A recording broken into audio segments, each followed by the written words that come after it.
लगता है कि जो 5 साल किया वो बहुत सख्त जजमेंट है उसके खिलाफ. Somebody who I consider to be family and like an elder brother and a dear friend, I'm very, very dismayed. 20 years is almost like, life imprisonment.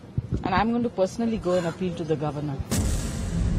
The world of politics and glamour may be batting for Sanjay Dutt.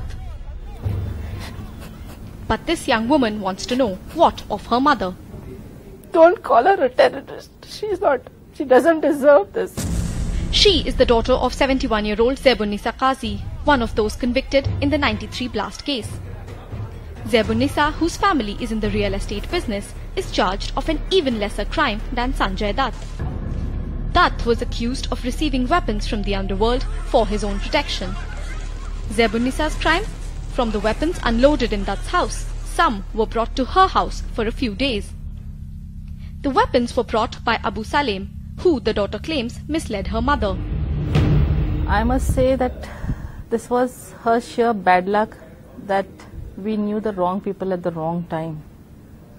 Abu Salem was a real estate agent during those times, and he had come in contact with us for some property dealing only. And he had got a little friendly with my mom. He used to call her mommy, mommy, and my mother doesn't have a son. So that was the relation she had. So whenever he used to come in our area to show some property to somebody, he used to just drop in for a high-end cup of chai. That's all. So he must have come one of those evenings. He must have had a bag with him. We don't know. Both Sanjay and Zaibunnisa were charged under TADA for aiding and abetting a terrorist act. But while TADA was dropped against Sanjay, it was upheld against her mother. We were totally shocked because we were expecting acquittal.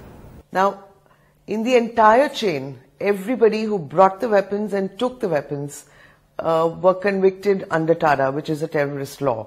Sanjay Dutt is really lucky to have escaped the terrorist tag. It defies legal logic as to why everybody else got TADA. Zaibunnisa's family say Sanjay Dutt is a lucky man, but wants to know if those in power think that Dutt should be pardoned, then why ignore her mother? What Sanjay Dutt is getting, I wish those same people would come and support my mother looking at her case. She's not a criminal. Don't call her a terrorist. She's not. She doesn't deserve this. She doesn't deserve. She's just a victim of circumstances and bad luck. That's all.